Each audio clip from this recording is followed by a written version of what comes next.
It was late, right around 8 p.m. For November, this meant that the shadows of the night were already engulfing the world. It wasn't cold out, though. The wind was gentle and carried with it the smells of foliage, thanks to the various gardens that littered the campus grounds. I sauntered along the sidewalks while admiring the weather. I loved the night, especially when the stars were out. Unfortunately, they couldn't be seen from here even on the clearest of nights, since the college was located just outside the city. A friendly squirrel suddenly crossed my path, coming mere inches to my feet before looking up at me and chattering as though I had done it a misdeed. It didn't appear frightened at all, so in a sudden motion, I stomped at it. The creature, rather than skittering off, lay flat on the ground. I felt that I could possibly kneel down and pick up the creature had I wanted to. However, I had been attending this campus for months and knew from experience that the little thing would run off, just short of contact. So instead, I continued on my way. I had a destination in mind and could not be delayed any longer. Just ahead, on the outer edge of the campus, was the only women's restroom left open at this hour. The campus itself usually shuts down early on Fridays, so I was lucky there was at least one left unlocked, especially considering I had an hour's drive home ahead of me. Quite frankly, I didn't feel like stopping at a gas station for such a purpose this late in the day. Turning at the last building, I finally arrived at the lonely structure. It could have served as a concrete outhouse in my opinion, but then again, I have no knowledge of such things. It was just a small building with a single purpose. I looked behind me as a gust of wind caught my attention. The parking lot was a few yards away, surrounded by the flat green lawn of the college. The campus buildings themselves were dark and shadowed, most of which were no longer holding classes at this time. When I saw no one there, I continued on my way. The door screamed in protest as I entered, rust-covered hinges flaking away in a flurry. The sound reverberated in the small room. As was normal for bathrooms, the floor was linoleum. The walls are bare white, and a single yellow light illuminated the 6 stalls lining the back wall. There were only 2 sinks and a single roll of paper towels hanging above a trash bin. I passed by and, as per usual, chose the stall beside the handicapped. I always felt bad whenever I entered the handicapped stall, since it was designed for those who had trouble using the regular toilets. When I was younger, I took delight in the more spacious stall, but now I knew better. Regardless of popular belief, women's restrooms don't exactly smell better than the men's room. For various reasons, it always smelled worse. I would know. In high school, I had once been dared to enter every men's room on campus. I did, of course, being the daredevil I was. This time, it smelled worse, as though something had died and been left to rot in the small hanging trash box along one of the stall walls. Knowing the sort of things that would have normally been thrown in there, I didn't feel the urge to investigate and set my mind to finishing my business.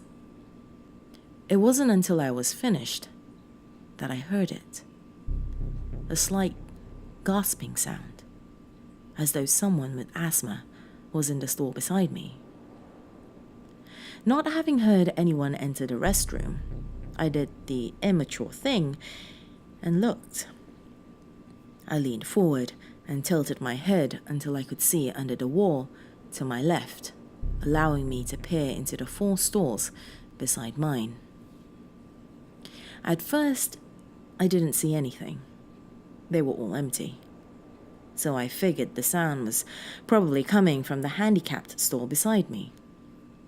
Before I could turn my head, however, I noticed a pair of legs drop down from the stall at the far end. That's when I realized someone had been standing on the toilet in the first stall. the legs were bare, probably meaning the owner had on a dress or shorts. As for the missing shoes, I wasn't certain. People don't just wander the city shoeless. Not that I knew of, anyway. Relieved at finding the culprit, I sighed and closed my eyes, ready to sit up and leave when something else happened. A head popped down from the last stall, obviously belonging to the same person as the legs, although something seemed off about her. She seemed to be a brunette with wild, unkempt hair. Her skin was very pale, as though she hadn't seen the light of day in years. The features on her face were more prominent, thin, and shadowed. She looked rather young to be attending college. Maybe a high school freshman? Either way, her cheeks and eyes were unnaturally sunken in. Her eyes, however, appeared to be pure black. I was now 4 stalls away from her and making all kinds of judgment calls on the girl when I realized I had just been caught peeping at her. This was rather embarrassing, so I immediately sat up, blushing furiously. Should I apologize? Do people do that in public restrooms? And what about her eyes? I shrugged off the last question, figuring it was just a figment of my imagination. They probably only looked that way because she was so far down that I couldn't see her properly. She most likely had some really dark brown eyes or something. I stood, prepared to leave the stall and promptly walk my embarrassment off, when I heard something else. Something unusual. It was a shuffling sound, as though someone was sliding under the stall walls. The hairs on the back of my neck stood on end, realizing how strange the situation had become. Why would she be climbing under the stalls? Was she autistic and lost? That would certainly explain her appearance. Maybe she wandered away from her guardian and decided to play in the women's restroom. It was never locked after all, even after hours. I decided I'd call the police and report her in case she was a missing person.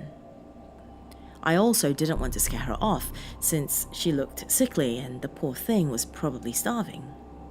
So, resolving myself, I sat back down and leaned over, only to find the girl looking at me from one stall closer. I was originally going to try and get her name, but stopped dead as my eyes took in the sight of her. Her eyes were black, all right. Black as coal. Her skin was pale and cracked in places, as though it had dried up and no longer held a drop of moisture. Her throat, which I didn't notice before, had what looked like a slit along it, with some sort of dried, darkened residue along the edges. However, I couldn't make out the rest of her, since it was only her head peeping out from under the stall. I could not identify the rest, but at that point, I didn't want to. This thing wasn't human. Fear gripped me as I sat up. My nerves were put on edge and my breath had begun to quicken. I felt as though my heart would pound right out of my chest. If I tried to run out of the bathroom, I would have to run past that thing. I closed my eyes as images of it leaping upon me and tearing me to shreds started to fill my head. How could I get past it? I didn't know how long I sat there panicking, but I did notice when it started moving again. Although this time, I heard thumping sounds, as though it were hitting the walls gently. My heartbeat skyrocketed as I tried to remain calm, happy to have already done my business. For a moment, I considered just running past it. It was my only chance, since I had no other options. Then I realized something. It stopped. I began to strain my ears to locate the creature by sound, but heard Nothing. The gasping noises were gone, and I no longer heard the thing shuffling or banging along the floors and walls. Was it still there? I knew I had to look. There was a chance that it was standing by the exit now, or worse, it could be just outside my store.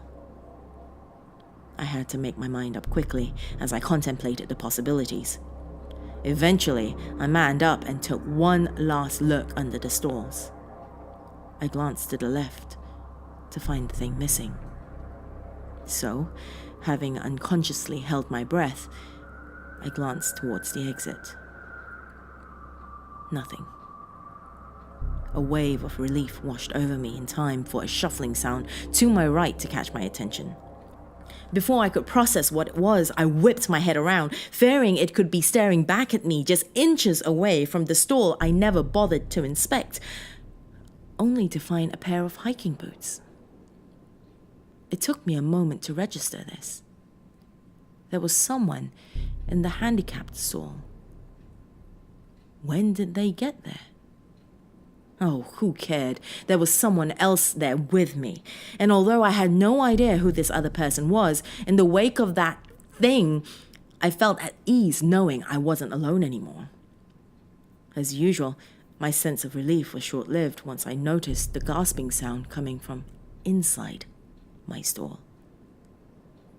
I froze for what seemed like an eternity before I managed to glance up. There she was. A blast of fetid air washed over me, much stronger than the original stench from before. Her face was contorted in anger. Her wild hair was knotted up and flying about her head as those dark pits sneered into my very soul. Her mouth was molded into a fierce grimace, cracking her lips and revealing rotted teeth. It was then, while looking into that monster's eyes, I came to a revelation. It was hungry, and it wanted me. That thought was the only motivation I needed to make a bolt for it. I slammed so hard into the stall door that the lock broke clean off as I stormed through the exit. I wanted to run to my car, to drive home, to curl up in my bed and pretend it was all a bad dream, and I would have if it weren't for the girl I nearly ran into. We nearly collided, but I managed to swerve out of her path just in time. This girl was wearing a rather trendy mini jacket, slightly torn jeans, and a white tank top. She gave me a strange look before going into the restroom. I should have said something, maybe warn her of what awaited in there, but as I stood, once more straining my ears to hear the slightest of sounds, silence fell upon me. A few more moments, and I began to piece everything together. Realization flooded my thoughts as things began to make sense. Whoever was in the handicapped stall must have had their feet pulled up when I first walked in. They were probably recording sounds, hoping for screams, or worse, they were filming me in the stall. The other girl was probably some really well-dressed actor who was there to scare the crap out of any poor soul who wandered in. Well, screw them. I turned on my heels and hurried to my car, cell already out. I informed the police of the dirtbag who had been filming me in the stalls. I knew that filming anyone in the bathroom, prank or no, was illegal. They said they'd look into it, and I was able to drive home, worry-free. Oh, how I regretted that. The next day, I arrived on campus, only to find it locked down and swarming with cop cars and officers. A girl had been murdered in the women's restroom last night. Estimated time of death, 8:34 p.m. It was the girl I had run into. Apparently there had been a series of murders in the city. A man had been spotted on some of the sites, leaving the women's restrooms, where the girls were found. He would apparently wait in the handicapped stalls until the girls headed for the sink to wash their hands. Then he would come out from behind them and slit their throats. Whatever that thing was in the bathroom, it had saved me.